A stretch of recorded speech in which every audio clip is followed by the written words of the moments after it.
ಆ ಒಮ್ಮೆ ಯೋಚನೆ ಮಾಡಿ ನೋಡಿ, ನಮ್ಮ ಆಫೀಸ್ ಲ್ಯಾಪ್ಟಾಪ್ನಲ್ಲಿ ಯಾವುದೋ ಒಂದು ಇಂಪಾರ್ಟೆಂಟ್ ಫೈಲ್ ಇದ್ದಕ್ಕಿದ್ದಂತೆ ಕಳ್ದು ಹೋದಾಗ ನಮ್ಗೇನಾಗತ್ತೆ? ಎದೆ ಬಡಿತ ಫಾಸ್ಟ್ ಆಗತ್ತೆ, ಉಸಿರಾಟ ವೇಗವಾಗತ್ತೆ, ಕಣ್ಣುಗಳು ಆ ಸ್ಕ್ರೀನ್ ಮೇಲೆ ಹುಚ್ಚರ ಹುಡುಕ್ತಿರುತ್ತೆ ಅಲ್ವಾ? ಹೌದು, ಅದೊಂದು ದೊಡ್ಡ ತಳಮಳನೇ ಸರಿ. ಆ ಫೈಲ್ ಸಿಗೋವರೆಗೂ ಜೀವ ಬಾಯಿಗೆ ಬಂದಿರುತ್ತೆ. ಎಕ್ಸಾಕ್ಟ್ಲಿ. ಮತ್ತೆ ಆ ಫೈಲ್ ಸಿಕ್ಕ ತಕ್ಷಣ ಹಶ್ ಅಂತ ಒಂದು ದೊಡ್ಡ ನಿಟ್ಟುಸಿರು ಬಿಡ್ತೀವಿ. ಇದು ನಮ್ಮ ಹೊರಗಿನ ಭೌತಿಕ ಜಗತ್ತಿನ ಒಂದು ಹುಡುಕಾಟ. ಆದ್ರೆ ನಾವು ನೆಮ್ಮದಿ ಅಥವಾ ಪ್ರಜ್ಞೆ ಅನ್ನೋ ವಿಚಾರನ ಹುಡುಕೋಕ್ ಹೊರಟಾಗ ನಮ್ಗೆ ಒಳಗಡೆ ಇದೇ ಥರ ತಳಮಳ ಶುರುವಾಗತ್ತೆ. ಆದ್ರೆ ಇಲ್ಲೊಂದು ವಿಚಿತ್ರ ಏನಂದ್ರೆ, ನಾವು ಹುಡುಕ್ತಿರೋದು ಕಳೆದು ಹೋದದ್ದನ್ನೇ ಅಲ್ಲ. ನಿಜ, ನಾವು ಕಳೆದೋಗಿಲ್ದೇ ಇರೋದನ್ನೇ ಹುಡುಕಿ ಒದ್ದಾಡ್ತಾ ಇದ್ದೀವಿ. ಸರಿ, ಇದನ್ನು ಬಿಡಿಸಿ ನೋಡೋಣ. ಈ ಆಳವಾದ ವಿಶ್ಲೇಷಣೆಯಲ್ಲಿ ನಾವು ಧ್ಯಾನ ಮತ್ತೆ ನಮ್ಮ ಅರಿವಿನ ಬಗ್ಗೆ ಕೆಲವು ಅತ್ಯಂತ ಕುತೂಹಲಕಾರಿ ವಿಚಾರಗಳನ್ನ ಚರ್ಚೆ ಮಾಡ್ತಾ ಇದ್ದೀವಿ. ನಾವಿಲ್ಲಿ ಆಧಾರವಾಗಿ ಇಟ್ಕೊಂಡಿರೋದು ಸಾವಿರಾರು ವರ್ಷಗಳ ಹಿಂದಿನ ಪ್ರಾಚೀನ ವಿಜ್ಞಾನ ಭೈರವ ತಂತ್ರ ಅನ್ನೋ ಪಠ್ಯವನ್ನ. ಇದು ಬರೀ ಯಾವುದೋ ಒಂದು ಧಾರ್ಮಿಕ ಪುಸ್ತಕ ಅಲ್ಲ, ಬದಲಾಗಿ ಮಾನವನ ಮನಸ್ಸನ್ನ ಅರ್ಥ ಮಾಡ್ಕೊಳ್ಳೋಕೆ ಇರೋ ಒಂದು 112 ಪ್ರಾಯೋಗಿಕ ಧ್ಯಾನ ತಂತ್ರಗಳ ಸ್ಟಡಿ ಗೈಡ್ ಅಂತಾನೆ ಹೇಳ್ಬೋದು. ಖಂಡಿತ, ಇದೊಂದು ಅದ್ಭುತವಾದ ಮ್ಯಾನ್ಯುಯಲ್ ಇದ್ದಾಗೆ. ಹೌದು, ಸಂಪೂರ್ಣ ಆರಂಭಿಕರಿಗಾಗಿ, ಎಸ್ಪೆಷಲಿ ಬೆಳಗಿನಿಂದ ಸಂಜೆವರೆಗೂ ಡೆಸ್ಕ್ ಮುಂದೆ ಕೂತು ಸ್ಲ್ಯಾಕ್, ಇಮೇಲ್ ನೋಟಿಫಿಕೇಷನ್ಗಳ ಸುಳಿಯಲ್ಲಿ ಸಿಲುಕಿ ಯಾಂತ್ರಿಕವಾಗಿ ಬದುಕ್ತಿರೋ ನಮ್ಮಂತ ಕಾರ್ಪೊರೇಟ್ ಉದ್ಯೋಗಿಗಳಿಗೆ ಈ ಯಾಂತ್ರಿಕ ನಿದ್ರೆಯಿಂದ ಎಚ್ಚರಗೊಳ್ಳೋದು ಹೇಗೆ ಅನ್ನೋದನ್ನ ಇದು ಹೇಳ್ಕೊಡುತ್ತೆ. ಆದ್ರೆ ಇಲ್ಲಿ ಅತ್ಯಂತ ವಿಪರ್ಯಾಸದ ಸಂಗತಿ ಏನಂದ್ರೆ, ಈ ಪ್ರಾಚೀನ ಜ್ಞಾನದ ಪ್ರಕಾರ ನಾವೀಗಾಗ್ಲೇ ಜ್ಞಾನೋದಯ ಪಡ್ಕೊಂಡಿದ್ದೀವಿ. ಇದು ಕೇಳೋಕ್ ಸ್ವಲ್ಪ ತಮಾಷೆ ಅನ್ಸಿದ್ರೂ ಇಲ್ಲಿನ ಅತ್ಯಂತ ಆಕರ್ಷಕ ವಿಚಾರವೇ ಅದು. ಅಂದ್ರೆ ಆಧ್ಯಾತ್ಮಿಕ ಬೆಳವಣಿಗೆಯನ್ನ ಹೊರಗಡೆ ಎಲ್ಲೋ ಹುಡುಕೋಕ್ ಹೋಗೋದು ಒಂದು ದೊಡ್ಡ ವಿಪರ್ಯಾಸ. ಯಾಕಂದ್ರೆ ನಾವು ಸಾಧಿಸಬೇಕಾದದ್ದು ಅಥವಾ ಹೊಸದಾಗಿ ಪಡ್ಕೋಬೇಕಾದದ್ದು ಇಲ್ಲಿ ಏನೂ ಇಲ್ಲ.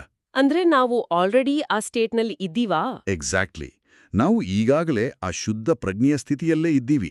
ಆದ್ರೆ ಅದನ್ನ ಸಂಪೂರ್ಣವಾಗಿ ಮರೆತುಬಿಟ್ಟಿದೀವಿ ಅಷ್ಟೇ. ಪ್ರಜ್ಞಾಪೂರ್ವಕ ಅರಿವು ಅಂದ್ರೆ ಕಾಡಿಗೆ ಹೋಗಿ ಹೊಸದೇನನ್ನೋ ಹುಡುಕೋದು ಅಂತಲ್ಲ. ಬದಲಾಗಿ ನಾವೀಗ ಕಾಣ್ತಾ ಇರುವ ಒಂದು ಸುದೀರ್ಘವಾದ ಕನಸಿನಿಂದ ಇದ್ದಕ್ಕಿದ್ದಂತೆ ಎಚ್ಚರಗೊಂಡ ಹಾಗೆ. ಉಸಿರಾಟ ಎಷ್ಟು ಸಹಜವೋ, ಈ ಪ್ರಜ್ಞೆ ಕೂಡ ನಮ್ಮೊಳಗೆ ನಿರಂತರವಾಗಿ ನಡೀತಾನೆ ಇರುತ್ತೆ. ಓ ವಾವ್! ಆದ್ರೆ ನಾವು ನಮ್ಮ ಆಲೋಚನೆಗಳ ಗದ್ದಲದಲ್ಲಿ, ಆ ಮೈಂಡ್ ಡ್ರೀಮಿಂಗ್ನಲ್ಲಿ ಅದರ ಬಗ್ಗೆ ಗಮನ ಹರಿಸೋದಿಲ್ಲ ಅಷ್ಟೇ. ಇದು ಹೇಗಿದೆ ಅಂದ್ರೆ, ನಾವು ಮಲಗಿರೋ ಕೋಣೆಯನ್ನೇ ಕನಸಿನಲ್ಲಿ ಎಲ್ಲೋ ಹುಡುಕಿದ ಹಾಗೆ ಇದೆ, ಅಥವಾ ನಮ್ಮ ತಲೆ ಮೇಲೆಯೇ ಕನ್ನಡಕ ಇಟ್ಕೊಂಡು ಇಡೀ ಮನೆಯಲ್ಲೆಲ್ಲ ಅದನ್ನು ಹುಡುಕ್ತಾ ಪರದಾಡ್ತೀವಲ್ಲ, ಆ ಥರ ಇದೆ. ಕನ್ನಡಕ ಎಲ್ಲೂ ಕಳೆದು ಹೋಗಿಲ್ಲ, ನಮ್ಮ ದೃಷ್ಟಿಯ ದಿಕ್ಕು ತಪ್ಪಿದೆ ಅಷ್ಟೇ. ಆದ್ರೆ ನನ್ನಲ್ಲಿ ಒಂದು ಪ್ರಾಮಾಣಿಕವಾದ ಪ್ರಶ್ನೆ ಇದೆ. ಕೇಳಿ. ಇದು ಇಷ್ಟೊಂದು ಸರಳವಾಗಿದ್ರೆ, ನಮ್ಮ ತಲೆ ಮೇಲೆ ಕನ್ನಡಕ ಇದ್ರೆ, ನಾವೇಕಿಷ್ಟು ಕಷ್ಟಪಡ್ತಾ ಇದ್ದೀವಿ? ಅಂದ್ರೆ ಮಂಗಳವಾರ ಮಧ್ಯಾಹ್ನ 3 ಗಂಟೆಗೆ ಆಫೀಸ್ ಮೀಟಿಂಗ್ನಲ್ಲಿ ಕೂತು ಅಯ್ಯೋ ನನ್ ಬದುಕೇ ನರ್ಕ ಅಂತ ನಾವೇಕೆ ಒದ್ದಾಡ್ತಾ ಇದ್ದೀವಿ? ಅದಕ್ಕೆ ಮುಖ್ಯ ಕಾರಣ ನಮ್ಮ ಅಹಂಕಾರ ಅಥವಾ ನಮ್ಮ ಈಗೋ. ಅಹಂಕಾರದ ಮನೋವಿಜ್ಞಾನವನ್ನ ನಾವು ಸ್ವಲ್ಪ ಅರ್ಥ ಮಾಡ್ಕೊಳ್ಬೇಕು. ನೋಡಿ, ಅಹಂಕಾರ ತನ್ನ ಅಸ್ತಿತ್ವನ ಉಳಿಸ್ಕೊಳ್ಳೋಕೆ, ತಾನು ವಿಶೇಷ ಅಂತ ಸಾಬೀತು ಮಾಡ್ಕೊಳ್ಳೋಕೆ ಯಾವಾಗ್ಲೂ ಕಷ್ಟಕರವಾದ, ಕಾಂಪ್ಲಿಕೇಟೆಡ್ ಆಗಿರೋ ಚಾಲೆಂಜ್ಗಳನ್ನೇ ಹುಡುಕೋತ್ತೆ. ಅಂದ್ರೆ ಸಿಂಪಲ್ ಆಗಿರೋದು ಅದಕ್ಕೆ ಇಷ್ಟ ಆಗಲ್ವಾ? ಖಂಡಿತ ಇಲ್ಲ. ತಂತ್ರದ ವಿಧಾನಗಳು ಅತ್ಯಂತ ಸರಳವಾಗಿವೆ. ನೀವೀಗಾಗಲೇ ತಲುಪಿದ್ದೀರಿ, ಕೇವಲ ಗಮನಿಸಿ ಅಂತ ತಂತ್ರ ಹೇಳಿದಾಗ ಅಹಂಕಾರಕ್ಕೆ ಅದರಲ್ಲಿ ಯಾವುದೇ ಸಾಧನೆಯ ತೃಪ್ತಿ ಸಿಗಲ್ಲ. ಅಹಂಕಾರಕ್ಕೆ ಏರೋಕೆ ಒಂದು ದೊಡ್ಡ ಎವರೆಸ್ಟ್ ಶಿಖರ ಬೇಕು, ದಾಟೋಕೆ ಕಷ್ಟದ ಅಡೆತಡೆಗಾಗಬೇಕು. ಸರಳವಾದದ್ರಲ್ಲಿ ಅದಕ್ಕೆ ಆಸಕ್ತಿನೇ ಇಲ್ಲ. ಅರ್ಥ ಆಗ್ತಿದೆ. ತಾನೇನೋ ಸಾಧಿಸಿದೆ ಅಂತ ತೋರ್ಸ್ಕೊಳ್ಳೋಕೆ ಅದಕ್ಕೊಂದು ಸ್ಟೋರಿ ಬೇಕು. ಹೌದು. ಹಾಗಾಗಿ ಈ ಸರಳ ತಂತ್ರಗಳು ಕೆಲಸ ಮಾಡಲ್ಲ ಅಂತ ನಮ್ಮ ಮನಸ್ಸು ನಮ್ಮನ್ನೇ ನಂಬಿಸೋಕೆ ಟ್ರೈ ಮಾಡುತ್ತೆ. ತನಗೆ ತಾನೇ ಸಂಕೀರ್ಣವಾದ ಆಧ್ಯಾತ್ಮಿಕ ಸವಾಲುಗಳನ್ನ ಕ್ರಿಯೇಟ್ ಮಾಡ್ಕೊಳ್ಳುತ್ತೆ. ಯಾಕಂದ್ರೆ ಅಹಂಕಾರಕ್ಕೆ ಪರಿಹಾರ ಸಿಗೋದಕ್ಕಿಂತ ಆ ಸಮಸ್ಯೆಯಾಗಿ ಉಳಿಯೋದ್ರಲ್ಲಿ ಹೆಚ್ಚು ಆಸಕ್ತಿ ಇದೆ. ಓಹೋ, ಇದು ನಿಜವಾಗ್ಲೂ ಕಣ್ಣು ತೆರೆಸೋ ವಿಚಾರ. ಅಂದ್ರೆ ನಮ್ಮ ಮನಸ್ಸೇ ನಮ್ಗೆ ಅತಿ ದೊಡ್ಡ ಶತ್ರು ತರ ಕೆಲಸ ಮಾಡ್ತಾ ಇದೆ. ಹಾಗಾದ್ರೆ ಇವೆಲ್ಲದರ ಅರ್ಥವೇನು? ನಾವು ಪ್ರಾಚೀನ ಪಠ್ಯಗಳಲ್ಲಿ ಸಂಸಾರ ಮತ್ತೆ ನಿರ್ವಾಣ ಅನ್ನೋ ಪದಗಳನ್ನ ಕೇಳ್ತೀವಿ. ನಮ್ಮ ಸಾಮಾನ್ಯ ತಿಳುವಳಿಕೆಯಲ್ಲಿ ಸಂಸಾರ ಅಂದ್ರೆ ಗಂಡ ಹೆಂಡ್ತಿ ಮಕ್ಕಳಿರೋ ಲೌಕಿಕ ಜೀವನ, ನಿರ್ವಾಣ ಅಂದ್ರೆ ಎಲ್ಲ ಬಿಟ್ಟು ಸನ್ಯಾಸಿ ಆಗೋದು ಅಂತ. ಆದ್ರೆ ಇಲ್ಲಿ ಈ ಪದಗಳ ಅರ್ಥ ಬೇರೆಯೇ ಇದೆ ಅಲ್ವಾ? ಹೌದು, ಕಂಪ್ಲೇಟ್ ಬೇರೆ.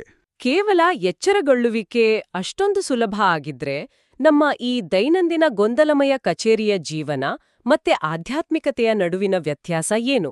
ಹೊಸಬ್ರು ಇದನ್ನ ಹೇಗೆ ಅರ್ಥ ಮಾಡ್ಕೋಬೇಕು? ನೋಡಿ, ಇದನ್ನ ನಾವು ವಿಶಾಲ ದೃಷ್ಟಿಕೋನಕ್ಕೆ ಜೋಡಿಸೋದಾದ್ರೆ ಸಂಸಾರ ಮತ್ತು ನಿರ್ವಾಣ ಅನ್ನೋದು ಎರಡು ಬೇರೆ ಬೇರೆ ಭೌಗೋಳಿಕ ಸ್ಥಳಗಳಲ್ಲ. ಇವು ಕೇವಲ ನಮ್ಮ ಆಟಿಟ್ಯೂಡ್ ಅಂದ್ರೆ ನಮ್ಮ ದೃಷ್ಟಿಕೋನದ, ನಮ್ಮ ಆಂತರಿಕ ಮನಸ್ಥಿತಿಯ ಎರಡು ವಿಭಿನ್ನ ಆಯ್ಕೆಗಳು ಅಷ್ಟೇ. ಅಂದ್ರೆ ಆಟಿಟ್ಯೂಡ್ ಬದಲಾಯಿಸ್ಕೊಂಡ್ರೆ ಸಾಕ? ಹೌದು. ಅಹಂಕಾರ ಸದಾ ಕೃತಕ ಕಥೆಗಳನ್ನ ಸೃಷ್ಟಿಸ್ತಾ ಇರುತ್ತೆ. ನಾನಿಲ್ಲಿರ್ಬಾರ್ದಿತ್ತು, ನನಗೆ ಪ್ರಮೋಷನ್ ಸಿಗ್ಬೇಕಿತ್ತು, ನನ್ನ ಬಾಸ್ ಸರಿಯಿಲ್ಲ, ಹೀಗೆ ನಿರಂತರವಾಗಿ ಕಥೆಗಳನ್ನ ಹೆಣೆಯೋದೇ ಸಂಸಾರ. ಅಂದ್ರೆ ನಾವು ಎಲ್ಲಿದ್ದೀವೋ ಅಲ್ಲಿ ಇಲ್ಲದೇ ಇರೋದು. ಆದ್ರೆ ನಿರ್ವಾಣ ಅಥವಾ ನೈಜ ಸ್ವಯಂ ಅರಿವು ಅಂದ್ರೆ ನಾವು ಎಲ್ಲಿದ್ದೀವೋ ಅಲ್ಲಿ ಸಂಪೂರ್ಣವಾಗಿ ಇರೋದು. ಕಚೇರಿಯಲ್ಲಿ ಡೆಸ್ಕ್ ಮೇಲೆ ಕೂತು ಊಟ ಮಾಡುವಾಗ ನಮ್ಮ ಗಮನವೆಲ್ಲ ಇಮೇಲ್ ಮೇಲಿದ್ರೆ ಅಥವಾ ಬೇರೆ ಯಾವುದೋ ಯೋಚನೆಯಲ್ಲಿದ್ರೆ ಅದು ಸಂಸಾರ. ಅದೇ ಊಟವನ್ನ, ಆ ರುಚಿಯನ್ನ, ಆ ತಾಪಮಾನವನ್ನ ಸಂಪೂರ್ಣವಾಗಿ ಅನುಭವಿಸ್ತಾ ಅರಿವಿನಿಂದ ತಿಂದ್ರೆ ಅದು ನಿರ್ವಾಣ. ಕಾನ್ಷಿಯಸ್ ಮೆಡಿಟೇಷನ್ ಮತ್ತೆ ಅನ್ಕಾನ್ಷಿಯಸ್ ಹ್ಯಾಬಿಟ್ಸ್ ನಡುವಿನ ವ್ಯತ್ಯಾಸವೇ ಇದು. ಇದು ತುಂಬಾ ಇಂಟ್ರೆಸ್ಟಿಂಗ್ ಆಗಿದೆ. ನಾವು ನಮ್ಮ ಪರಿಸರನ ಬದಲಾಯಿಸಬೇಕಾಗಿಲ್ಲ, ಕೇವಲ ನಾವದಕ್ಕೆ ಸ್ಪಂದಿಸುವ ತೀವ್ರತೆಯನ್ನ ಬದಲಾಯಿಸಬೇಕು. ಆದ್ರೆ ಈ ಪ್ರಾಮಾಣಿಕವಾದ ಪ್ರಜ್ಞೆಗೂ ನಮ್ಮ ಮನಸ್ಸು ಹೆಣೆಯುವ ಕಥೆಗಳಿಗೂ ಇರೋ ವ್ಯತ್ಯಾಸನ ನಾವು ದಿನನಿತ್ಯ ಹೇಗೆ ಗುರ್ತಿಸೋದು? ಯಾಕಂದ್ರೆ ನಾವು ನಮ್ಮ ಆಲೋಚನೆಗಳನ್ನ ವಿಭಜಿಸುವ ಅಭ್ಯಾಸ ಮಾಡ್ಕೊಂಡಿದ್ದೀವಿ. ಧ್ಯಾನ ಮಾಡೋದು ಒಳ್ಳೆಯದು, ಆಫೀಸ್ ಕೆಲ್ಸ ಬೋರಿಂಗ್, ಶಾಂತವಾಗಿರೋದು ಶುದ್ಧ, ಕೋಪ ಮಾಡ್ಕೊಳ್ಳೋದು ಅಶುದ್ಧ. ಹೀಗೆ ಈ ಲೇಬಲ್ಗಳ ಬಗ್ಗೆ ತಂತ್ರ ಏನ್ ಹೇಳುತ್ತೆ? ಮಾನವನ ಅಹಂಕಾರ ಕೃತಕವಾದ ಈ ಶುದ್ಧ ಮತ್ತು ಅಶುದ್ಧ ಅನ್ನೋ ಲೇಬಲ್ಗಳನ್ನ ಸೃಷ್ಟಿಸುವ ಮೂಲಕ ತನ್ನನ್ನ ತಾನೇ ವಿಭಜಿಸಿಕೊಳ್ಳುತ್ತೆ. ಉದಾಹರಣೆಗೆ, ಕಚೇರಿಯಲ್ಲಿ ನಮಗೆ ಕೋಪ ಬಂದ್ರೆ ತಕ್ಷಣ ನಾವು ಅಯ್ಯೋ ಕೋಪ ಕೆಟ್ಟದು, ನಾನು ಕೋಪಗೊಳ್ಳಬಾರದು ಅಂತ ಜಡ್ಜ್ ಮಾಡ್ತೀವಿ. ಹೌದು, ನಮ್ಗೆ ನಾವೇ ಬೈಕೊಳ್ತೀವಿ. ಇದರಿಂದ ನಮ್ಮೊಳಗೆ ಇಬ್ಬರು ವ್ಯಕ್ತಿಗಳು ಕ್ರಿಯೇಟ್ ಆಗ್ತಾರೆ. ಒಬ್ಬ ಕೋಪ ಮಾಡಿಕೊಳ್ಳುವನು, ಮತ್ತೊಬ್ಬ ಆ ಕೋಪನ ಹತ್ತಿಕ್ಕಲು ಪ್ರಯತ್ನಿಸುವ ಸಂತ. ಈ ಆಂತರಿಕ ಘರ್ಷಣೆಯೇ ನಮ್ಮೆಲ್ಲ ಒತ್ತಡಗಳಿಗೆ, ನಮ್ಮ ಮಾನಸಿಕ ಬಳಲುವಿಕೆಗೆ ಮೂಲ ಕಾರಣ. ನಾವು ಕೇವಲ ಸಾಕ್ಷಿಯಾಗೋದು ಅಂದ್ರೆ ವಿಟ್ನೆಸ್ ಮಾಡೋದು, ಮತ್ತೆ ತೀರ್ಪುಗಾರನಾಗೋದು ಅಂದ್ರೆ ಜಡ್ಜ್ ಮಾಡೋದು, ಅದರ ನಡುವಿನ ವ್ಯತ್ಯಾಸ ಕಲಿಬೇಕು. ತೀರ್ಪುಗಾರನಾದಾಗ ನಾವು ಆಂತರಿಕವಾಗಿ ಹೋರಾಡ್ತೀವಿ. ಅದೇ ಸಾಕ್ಷಿಯಾದಾಗ, ಸರಿ, ನನ್ನ ದೇಹದಲ್ಲಿ ಈಗ ಕೋಪದ ಸಂವೇದನೆ ಆಗ್ತಾ ಇದೆ ಅಂತ ಕೇವಲ ಗಮನಿಸ್ತೀವಿ ಅಷ್ಟೇ. ಈ ಥರ ಲೇಬಲ್ಗಳನ್ನ ಕೈಬಿಟ್ಟಾಗ ನಮ್ಮ ಒಳಗಡೆ ತಕ್ಷಣದ ಒಂದು ಆಂತರಿಕ ನಿಶ್ಶಬ್ದತೆ ಸೃಷ್ಟಿಯಾಗುತ್ತೆ. ಇದು ನನಗೆ ನಾವೊಂದು ಸಿನಿಮಾ ನೋಡುವಾಗ ಆಗುವ ಅನುಭವನ ನೆನಪಿಸ್ತಾ ಇದೆ. ನಾವು ಥಿಯೇಟರ್ನಲ್ಲಿ ಕೂತು ಸಿನಿಮಾ ನೋಡುವಾಗ ಪರದೆಯ ಮೇಲಿನ ದೃಶ್ಯಗಳನ್ನ ನಾವು ಕೇವಲ ವೀಕ್ಷಿಸ್ತೀವಿ. ಹೀರಾ ಸೋತದಾಗ ಅಥವಾ ಗೆದ್ದಾಗ ನಾವು ಸ್ಕ್ರೀನ್ ಒಳಗೆ ನುಗ್ಗಿ ಕಥನ ಬದಲಾಯಿಸೋಕೆ ಟ್ರೈ ಮಾಡಲ್ಲ. ಜಡ್ಜ್ ಮಾಡದೆ ಕೇವಲ ದೃಶ್ಯಗಳನ್ನು ಆನಂದಿಸ್ತೀವಿ. ಹಾಗೆಯೇ ಆಫೀಸಲ್ಲಿ ಆಗುವ ಸಣ್ಣ ಪುಟ್ಟ ಬೇಸರ, ಹತಾಶೆ ಅಂಥ ಭಾವನೆಗಳನ್ನ ನ್ಯೂನತೆಗಳಾಗಿ ನೋಡದೆ ಅವುಗಳನ್ನ ಕೇವಲ ತಟಸ್ಥ ಘಟನೆಗಳಂತೆ, ನ್ಯೂಟ್ರಲ್ ಈವೆಂಟ್ಸ್ ತರ ಗಮನಿಸ್ಬೇಕು, ಅಲ್ವಾ? ಹೌದು, ಕರೆಕ್ಟ್. ಆದ್ರೆ ತಜ್ಞರೇ ಇಲ್ಲೊಂದು ಸಣ್ಣ ಅನುಮಾನ. ಈಗ ನನ್ನ ಬಾಸ್ ನನ್ನ ಐಡಿಯಾನ ಕದ್ದು ತಂದದೆಂದು ಹೇಳಿಕೊಂಡ್ರೆ ನನಗೆ ಬರುವ ಕೋಪನ ಕೇವಲ ತಟಸ್ಥ ಅಂತ ಸುಮ್ನೆ ಕೂತ್ಕೊಳ್ಳೋಕೆ ಸಾಧ್ಯನಾ? ಅದು ಅನ್ಯಾಯ ಅಲ್ವಾ? ನೀವು ಕೇಳಿದ್ದು ಅತ್ಯಂತ ಪ್ರಸ್ತುತವಾದ ಪ್ರಶ್ನೆ. ಇಲ್ಲಿ ಸಾಕ್ಷಿಯಾಗೋದು ಅಂದ್ರೆ ಜವಾಬ್ದಾರಿಯಿಂದ ನುಣುಚಿಕೊಳ್ಳೋದಲ್ಲ, ಅಥವಾ ಸುಮ್ಮನೆ ಪ್ಯಾಸಿವ್ ಆಗಿರೋದಲ್ಲ. ತಂತ್ರ ಯಾವತ್ತೂ ನೀವು ಅನ್ಯಾಯನ ಸಹಿಸ್ಕೊಳ್ಳಿ ಅಂತ ಹೇಳಲ್ಲ. ಓಕೆ. ಬದಲಾಗಿ ಆ ಕ್ಷಣದಲ್ಲಿ ನಿಮ್ಮೊಳಗೆ ಏಳುವ ಆ ಭಾವನಾತ್ಮಕ ಬಿರುಗಾಳಿಯನ್ನ, ಆ ಎಮೋಷನಲ್ ಫ್ರಿಕ್ಷನ್ ಅನ್ನ ಕೇವಲ ಗಮನಿಸಿ ಅಂತ ಹೇಳುತ್ತೆ. ನೀವು ಜಡ್ಜ್ ಮಾಡದೆ ಕೇವಲ ಸಾಕ್ಷಿಯಾಗಿದ್ದಾಗ ನಿಮ್ಮ ನಿರ್ಧಾರಗಳು ಹೆಚ್ಚು ಸ್ಪಷ್ಟವಾಗಿರುತ್ತೆ. ನೀವು ಕೋಪದಿಂದ ಬ್ಲೈಂಡ್ ಆಗಿ ಕಿರುಚಾಡಲ್ಲ, ಬದಲಾಗಿ ಅತ್ಯಂತ ಪ್ರಜ್ಞಾಪೂರ್ವಕವಾಗಿ, ಶಾರ್ಪ್ ಆಗಿ ಆ ಪರಿಸ್ಥಿತಿಯನ್ನು ನಿಭಾಯಿಸ್ತೀರಿ. ನಿಮ್ಮ ಮೆಂಟಲ್ ಎನರ್ಜಿ ಸೇವ್ ಆಗುತ್ತೆ. ಅದ್ಭುತ. ಆಂತರಿಕ ನಿಶ್ಶಬ್ದತೆ ನಮಗೆ ಕ್ಲಾರಿಟಿ ಕೊಡುತ್ತೆ ಅನ್ನೋದು ಅರ್ಥವಾಯಿತು. ಹಾಗಾದ್ರೆ ಈ ಜ್ಞಾನವನ್ನ ಪುನರಾವರ್ತಿತ ದಿನನಿತ್ಯದ ದಿನಚರ್ಯೆಯಲ್ಲಿ ಸಿಲುಕಿರೋ ನಮ್ಮಂಥ ಕಾರ್ಪೊರೇಟ್ ಡೆಸ್ಕ್ ಜಾಬ್ ಮಾಡೋರಿಗೆ ಅನ್ವಯಿಸೋದೇಗೆ? ನಮಗೆ ದಿನವಿಡೀ ಪ್ರೆಷರ್, ಕಾಲ್ಗಳು, ಮೀಟಿಂಗ್ಗಳು ಇರುತ್ತೆ. ಇಲ್ಲಿ ನಾವು ಅಭ್ಯಾಸ ಬಲದ ಆ ಯಾಂತ್ರಿಕ ನಿದ್ರೆಯಿಂದ ಉದ್ದೇಶಪೂರ್ವಕ ಸಾಕ್ಷಿ ಪ್ರಜ್ಞೆಯ ಕಡೆಗೆ ಸಾಗಲು ಏನ್ ಮಾಡ್ಬೋದು? ಇಲ್ಲಿ ನಾವು ದೈನಂದಿನ ಭೌತಿಕ ಆಂಕರ್ಗಳನ್ನ, ಅಂದ್ರೆ ಫಿಸಿಕಲ್ ಆಂಕಲ್ಸ್ ಬಳಸ್ಬೋದು. ನಮ್ಮ ಗಮನನ ಪ್ರೆಸೆಂಟ್ ಮೂಮೆಂಟ್ಗೆ ತರೋಕೆ ಇವು ಲಂಗರಗಳ ತರ ಕೆಲಸ ಮಾಡುತ್ತೆ. ಉದಾಹರಣೆಗೆ, ಸೀನು ಬರೋದು. ಸೀನು ಬರೋದಾ? ಹೌದು. ಸೀನು ಬರೋದು ಒಂದು ಅನೈಚ್ಛಿಕ ದೈಹಿಕ ಕ್ರಿಯೆ. ತಂತ್ರದ ಪ್ರಕಾರ ಸೀನು ಬರುವ ಆ ಮೊದಲ ಕ್ಷಣದಲ್ಲಿ ನೀವು ಸಂಪೂರ್ಣವಾಗಿ ಅಲರ್ಟ್ ಆದ್ರೆ ಆ ಶಕ್ತಿ ನಿಮ್ಮನ್ನ ಪ್ರಸ್ತುತ ಕ್ಷಣಕ್ಕೆ ತಂದು ನಿಲ್ಲಿಸುತ್ತೆ. ಹಾಗೆ ಹಸಿವು. ಹಸಿವು ಹೇಗೆ ಆಂಕರ್ ಆಗುತ್ತೆ? ಮಧ್ಯಾಹ್ನ ಹಸಿವಾದಾಗ ಅಯ್ಯೋ ನನಗೆ ಹೊಟ್ಟೆ ಉರ್ತಾ ಇದೆ, ನನಗೆ ಊಟ ಬೇಕೇ ಬೇಕು ಅಂತ ಸ್ಟೋರಿ ಕ್ರಿಯೇಟ್ ಮಾಡೋ ಬದಲು ಹಸಿವು ಅನ್ನೋದು ಹೊಟ್ಟೆಲಿ ಆಗ್ತಿರೋ ಒಂದು ತಟಸ್ಥ ದೈಹಿಕ ಸಂವೇದನೆ ಅಂತ ಗಮನಿಸಿ. ಅದಕ್ಕೆ ಗುಡ್ ಅಥವಾ ಬ್ಯಾಡ್ ಅನ್ನೋ ಲೇಬಲ್ ಹಚ್ಚಬೇಡಿ. ಊಟ ಮಾಡೋದನ್ನ ಒಂದು ರೂಟೀನ್ ಕೆಲಸವಾಗಿ ನೋಡದೆ ಒಂದು ಮೆಡಿಟೇಷನ್ ತರ ಪ್ರತಿ ತುತ್ತನ್ನು ಸಂಪೂರ್ಣ ಅರಿವಿನಿಂದ ಅನುಭವಿಸಿ. ಕೇವಲ ಊಟವಷ್ಟೇ ಅಲ್ಲ, ಪಾತ್ರೆ ತೊಳೆಯುವಂತಹ ದೈನಂದಿನ ಕೆಲಸಗಳಲ್ಲೂ ಅರಿವನ್ನ ಅಭ್ಯಾಸ ಮಾಡೋಕೆ ನಾವು ಒಂದು ಸಣ್ಣ ಶೆಡ್ಯೂಲನ್ನೇ ಸಿದ್ಧಪಡಿಸ್ಕೊಳ್ಬೋದು ಅಲ್ವಾ? ಈ 10 ನಿಮಿಷ ನಾನು ಕೇವಲ ನೀರು ಮತ್ತು ಸೋಪಿನ ಸ್ಪರ್ಶನ ಮಾತ್ರ ಗಮನಿಸ್ತೀನಿ ಅಂತ. ಖಂಡಿತ ಅದೊಂದು ಅದ್ಭುತವಾದ ಪ್ರಾಕ್ಟೀಸ್. ಆದ್ರೆ ಇವೆಲ್ಲವೂ ಮನೆಯಲ್ಲಿ ಸಾಧ್ಯ. ಕಚೇರಿಯ ವಾತಾವರಣಕ್ಕೆ ಬಂದ್ರೆ ಸವಾಲುಗಳೇ ಬೇರೆ ಇರುತ್ತೆ. ನಾವು ದಿನವಿಡೀ ಆ ಲ್ಯಾಪ್ಟಾಪ್ ಕೀಬೋರ್ಡ್ ಮುಂದೆನೇ ಕೂತಿರ್ತೀವಿ. ಈ ಆಫೀಸ್ ಎನ್ವಿರಾನ್ಮೆಂಟ್ನಲ್ಲಿ ನಾವು ಯಾವ ತಂತ್ರಗಳನ್ನ ಬಳಸಬಹುದು? ಕಚೇರಿಯಲ್ಲಿ ನಿಮ್ಮ ಕೀಬೋರ್ಡ್ ಒಂದು ಅತ್ಯುತ್ತಮ ಆಂಕರ್ ಆಗಬಲ್ಲದು. ನೀವು ಸತತವಾಗಿ ಟೈಪಿಂಗ್ ಮಾಡ್ತಿರ್ತಿರಲ್ಲ, ಆ ಪುನರಾವರ್ತಿತ ಕ್ರಿಯೆಯನ್ನೇ ಸ್ವಯಂ ಸಾಕ್ಷಿಯ ಭೌತಿಕ ಆಂಕರ್ ಆಗಿ ಬಳಸಿ.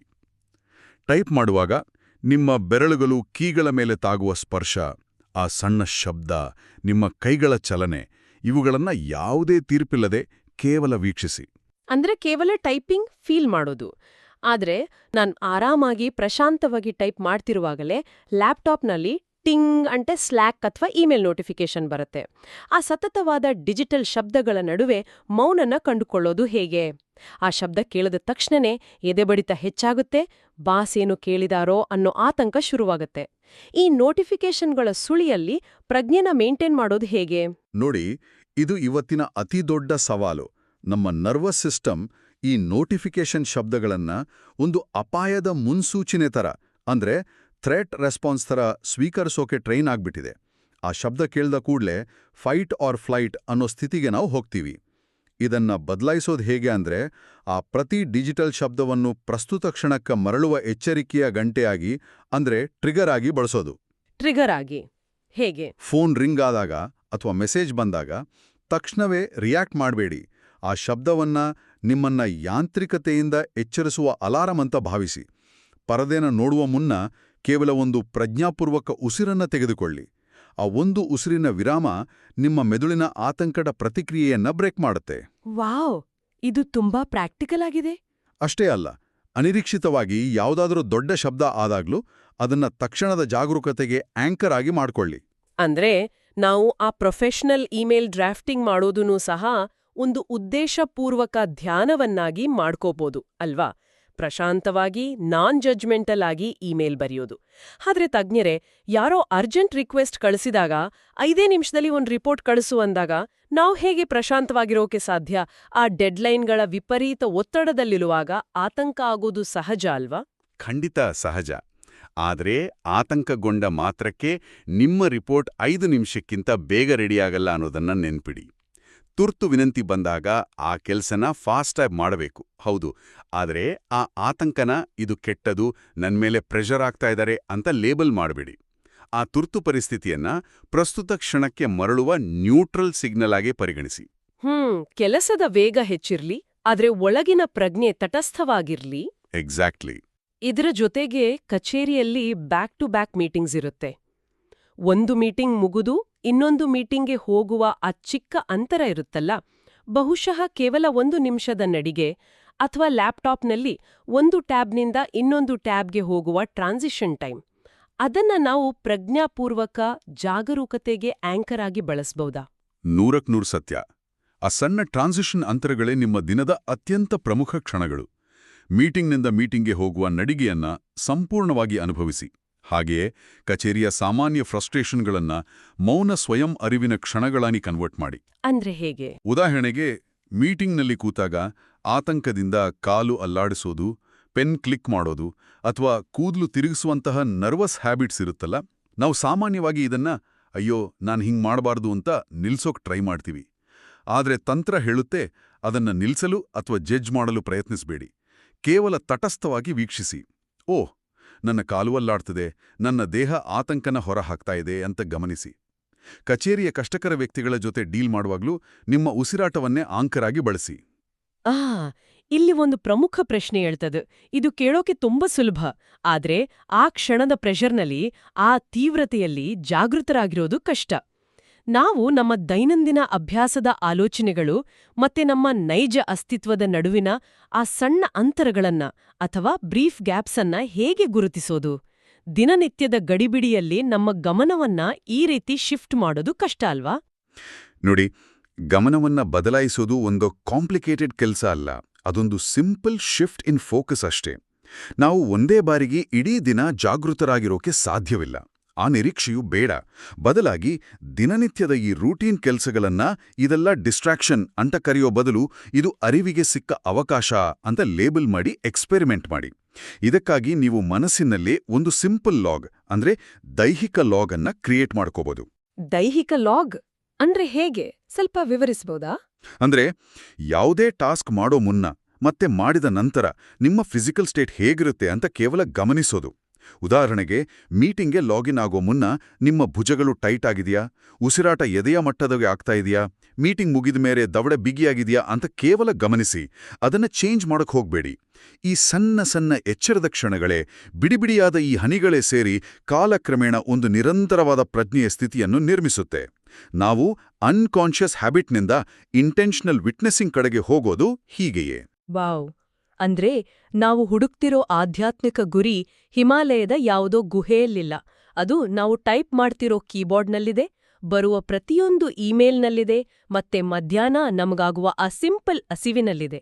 ಅಹಂಕಾರದ ಸಂಕೀರ್ಣತೆಯಿಂದ ಹೊರಬಂದು ಈ ಗುಡ್ ಬ್ಯಾಡ್ ಅನ್ನೋ ಲೇಬಲ್ಗಳನ್ನ ಬದಿಗಿಟ್ಟು ಕೇವಲ ಸಾಕ್ಷಿಯಾಗೋದೇ ತಂತ್ರದ ಮೂಲ ಸಂದೇಶ ಅಲ್ವಾ? ನಾವು ಮಾಡೋ ಕೆಲ್ಸ ಬದಲಾಗ್ಬೇಕಿಲ್ಲ, ಆ ಕೆಲ್ಸನ ಮಾಡೋವಾಗಿನ ನಮ್ಮ ಪ್ರಜ್ಞೆಯ ಗುಣಮಟ್ಟ, ನಮ್ಮ ಪ್ರೆಸೆನ್ಸ್ ಬದಲಾಗ್ಬೇಕು. ಖಂಡಿತ. ನೀವು ಸ್ಟ್ರೆಸ್ಫುಲ್ ಡೆಸ್ಕ್ ಜಾಬ್ ಮಾಡ್ತಿರ್ಬೋದು, ಮನೆಯಲ್ಲಿರ್ಬೋದು, ಎಲ್ಲೇ ಇರ್ಬೋದು. ಅಲ್ಲಿ ಸಾಕ್ಷಿ ಪ್ರಜ್ಞೆ ಇದ್ರೆ, ಒಳಗಡೆ ಯಾವ ಆಂತರಿಕ ಘರ್ಷಣೆಯೂ ಇಲ್ಲದೇ ಇದ್ರೆ, ಆ ಕ್ಷಣನೇ ಒಂದು ಪ್ಯೂರ್ ಎಕ್ಸಿಸ್ಟೆನ್ಸ್. ಅದೇ ಧ್ಯಾನ, ಅದೇ ಅಂತಿಮ ಜಾಗೃತಿ. ಇದು ನಿಜಕ್ಕೂ ನಮ್ಮ ದೈನಂದಿನ ಬದುಕನ್ನ ನೋಡೋ ದೃಷ್ಟಿಕೋನವನ್ನೇ ಕಂಪ್ಲೀಟಾಗಿ ಬದಲಾಯಿಸುತ್ತೆ. ಕಾರ್ಪೊರೇಟ್ ಜಗತ್ತಿನ ಗದ್ದಲದ ನಡುವೆ ನಾವು ಹೇಗೆ ಶಾಂತಿಯನ್ನ ಕಂಡುಕೊಳ್ಳಬಹುದು ಅನ್ನೋದನ್ನ ಈ ಆಳವಾದ ವಿಶ್ಲೇಷಣೆಯ ಮೂಲಕ ನಾವು ಅರ್ಥ ಮಾಡ್ಕೊಂಡ್ವಿ. ಕಾರ್ಯಕ್ರಮವನ್ನ ಮುಕ್ತಾಯಗೊಳಿಸುವಾಗ ನಿಮ್ಮೆಲ್ಲರ ಮುಂದೊಂದು ಹೊಸ ಪ್ರಚೋದನಕಾರಿ ಆಲೋಚನೆಯನ್ನ ಇಡೋಕೆ ಇಷ್ಟಪಡ್ತೀವಿ. ಆಧ್ಯಾತ್ಮಿಕತೆಯ ಅಂತಿಮ ಸಾಧನೆ ಅಂದ್ರೆ ಈ ಪ್ರಾಪಂಚಿಕ ಜೀವನನ್ನ ತ್ಯಜಿಸಿ ಎಲ್ಲೋ ಕಾಡಿಗೆ ಓಡಿ ಹೋಗೋದಲ್ಲ. ಬದಲಾಗಿ ಒಮ್ಮೆ ಹೀಗೆ ಯೋಚನೆ ಮಾಡಿ, ನಮ್ಮ ಜೀವನದ ಅತ್ಯಂತ ನೀರಸವಾದ ಬೇಸರದ ಕ್ಷಣವನ್ನ, ಅದು ಟ್ರಾಫಿಕ್ನಲ್ಲಿ ಸಿಕ್ಕಾಕೊಂಡಿದ್ದಿರ್ಬೋದು ಅಥವಾ ಲ್ಯಾಪ್ಟಾಪ್ ಮುಂದಿನ ಯಾವುದೋ ಬೋರಿಂಗ್ ಮೀಟಿಂಗ್ ಆಗಿರ್ಬೋದು, ಅದಕ್ಕೆ ಇದು ಬೋರಿಂಗ್ ಅಥವಾ ಇದು ಕೆಟ್ಟದು ಅನ್ನೋ ಯಾವುದೇ ಲೇಬಲ್ ಹಚ್ಚದೆ ಸಂಪೂರ್ಣವಾಗಿ 100ಕ್ಕೆ 100ರಷ್ಟು ನೈಜವಾಗಿ ಅನುಭವಿಸೋದೇ ಆಗಿದ್ರೆ ಹೇಗಿರುತ್ತೆ? ಬಹುಶಃ ಆ ನೀರಸ ಕ್ಷಣವೇ, ಆ ಸಾಧಾರಣ ಹತಾಶೆಯೇ ದೈವತ್ವಕ್ಕೆ ಅತ್ಯಂತ ದೊಡ್ಡ ಹೆಬ್ಬಾಗಿಲಾಗ್ಬೋದೇನೋ. ನಿಮ್ಮ ತಲೆ ಮೇಲಿರೋ ಆ ಕನ್ನಡಕವನ್ನ ಹೊರಗೆಲ್ಲೋ ಹುಡುಕೋದು ನಿಲ್ಸಿ, ಈಗಿರೋ ಕ್ಷಣದಲ್ಲೇ ನಿಮ್ಮೆದುರಿಗಿರೋ ಕೀಬೋರ್ಡ್ನಲ್ಲೇ ಅದನ್ನ ಸ್ಪರ್ಶಿಸಿ ನೋಡಿ, ಯೋಚಿಸಿ.